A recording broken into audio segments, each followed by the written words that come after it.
जय गुरुजी। अथ श्री शिव महापुराणे द्वितीयायां रुद्रसंहिता तृतीय पार्वती खंड अथ पंचपंचाशोऽध्यायः। ब्रह्म उवाच अथ सा ब्रह्मणि देव्यै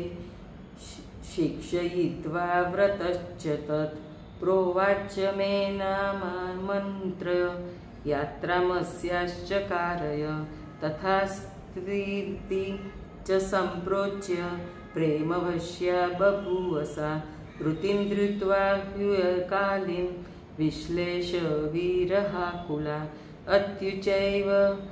अत्युच्चैरोदनं चक्रे संश्लिष्य च पुनः पुनः पार्वत्यपि रुरोदोच्चैरुच्चरन्ती कृपावच शैलप्रिया शिवा चापि मूर्छामाप शुचार्दिता मूर्छां प्रापूर्देवपत्न्य पार्वत्या रोदनेन च सर्वाश्च रुरुदुर्नार्य सर्वमासीदचेतनं स्वयं रोद योगीशो गच्छन्कोऽन्यपरप्रभु एतस्मिन्नन्तरे शीघ्र माजगाम हिमालय स सर्वतनयैस्तत्र सचिवैश्च द्विजे परे स्वयं रुरोदमोहेन वत्सां कृत्वा स्ववक्षसि कयासीत्येवमुच्चार्य शून्यं कृत्वा मुहुर्मुहुः ततः पुरोहितो विप्रेरध्यात्मविदया सुखं सर्वान् प्रबोधयामास कृपया ज्ञानवत्तर ननाम पार्वती भक्त्या मातरं पितरं गुरुं महामाया भवाचारात् रुरोदोञ्चैर्मुहुर्मुहुः पार्वत्या रोदनेनैव रुरुदु सर्वयोषित नितरां जननी मेना यामयो भ्रातरस्तथा पुनः पुनः शिवा माता यामयोन्याश्च योषित भ्रातरो जनकः प्रेम्णा रुरुदुर्बध्वसोऽहदा तदा विप्रा समागत्य बोधयामासुरादरात् लग्नं निवेदयामासु सूर्यात्राया सुखत्परं ततो हिमालयो मेनां धृत्वा धैर्यं विवेकत शिबिकामानयामास शिवारोहणहेतवे शिवामारोहयामासु तत्र विप्राङ्गनाश्च ताम् आशिषं प्रददु सर्वा पिता माता द्विजास्तथा महाराज्योपचाराश्च ददो मेनागिरिस्तथा नानाद्रव्यसमूहं च परेषां दुर्लभं शुभं शिवा नत्वा गुरून् सर्वान् जनकं जिननित्यथा द्विजान् पुरोहितं यं मे स्त्रीस्तथा न्याययो मुने हिमाचलोऽपि ससुतो गच्छस्नेहवशो बुध प्राप्तस्तत्र प्रभुर्यत्र सामरः प्रीतिमावह प्रीत्याभिरेमिरे सर्वे महोत्सवपुरःसरं प्रभुं प्रणेमस्तु मुस्ते भक्त्या प्रशंसन्तो विशन्पुरीं जातिस्मरां स्मारयामि नित्यं स्मरसि चेद्वद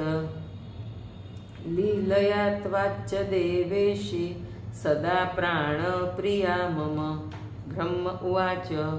इत्याकर्ण्य महेशस्य स्वनाथस्याथ पार्वती शङ्करस्य प्रिया नित्यं सस्मितोवाच सा सती पार्वती उवाच सर्वं स्मरामि प्राणेश मौनीभूता भवेति च प्रस्तावोचितमदाशु कार्यं कुरु नमोऽस्तु ते ब्रह्म उवाच इत्याकर्ण्य प्रिया वाक्यं सुधाधारा शतोपमं मुमुदेतीव विश्वेशो लौकिकाचारतत्परः शिव संभृतसंभारो नानावस्तुमनोहरं भोजयामास देवाश्च नारायणपुरोगमान् तथान्यान्निखिलान् प्रीत्या स्वविवाहसमागतान् भोजयामास सूरमन्त्रं बहुविधं प्रभु ततो भुक्त्वा च ते देवा नानारत्नविभूषिता सस्त्रिका सगणा सर्वे प्रणेभुश्च द्रशेखरम् संस्तुत्य वाग्भिरिष्टाभिः परिक्रम्य मुदान्विता प्रशंसन्तो विवाहश्च स्वधामानि ययुस्ततः नारायणं मुनेमाञ्च प्रणनाम शिव स्वयं लौकिकाचारमाश्रित्य यथा विष्णुश्च कश्यपम् मया श्लीष्याशिषं दत्त्वा शिवस्य पुनरग्रत मत्वा स तं परं ब्रह्म चक्रे च स्तुतिरुत्तमा तमामन्त्र्य मया विष्णु साञ्जलि शिवयोर्मुदा प्रशंसस्तं द्विवाहश्च जगाम स्वालयं परम् शिवोऽपि स्वगिरोतस्थो पार्वत्या विहरन् मुदा सर्वे गणा सुखं प्रापुरतीव स्वभजच्छिवो इत्येव कथितस्तात शिवोद्वाह सुमङ्गल शोकध्नो हर्षजन्मायुष्योदनवृर्धन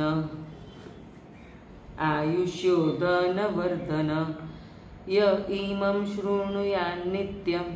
शुचिस्तत्र तमानस श्रावयेद्वाथ नियमान् शिव लोकमवाप्नुयात् इदमाख्यानमाख्यातं वृतं मङ्गलायनं सर्वविघ्नप्रशमनं सर्वव्याधिविनाशनं यशस्यं स्वर्ग्यमायुष्यं पुत्रपौत्रोकरं प्रभो सर्वकामप्रदं चेद् भुक्तिदं मुक्तिदं सदा अपमृत्युप्रशमनं महाशान्तिकरं शुभं सर्वदुःस्वप्नशमनं बुद्धिप्रज्ञादिसाधनं शिवोत्सवेषु सर्वेषु पठितव्यं प्रयत्नतः शुभेप्सुर्भिर्जनैः प्रीत्या शिवसन्तोषकारणं पठेत्प्रतिष्ठाकाले तु देवादीनां विशेषतः शिवस्य सर्वकारस्य प्रारम्भे च सुप्रीतितः शृणुयाद्वा शुचिर्भूत्वा चरितं शिवयो शिवं सिद्ध्यन्ति सर्वकार्याणि सत्यं सत्यं न संशय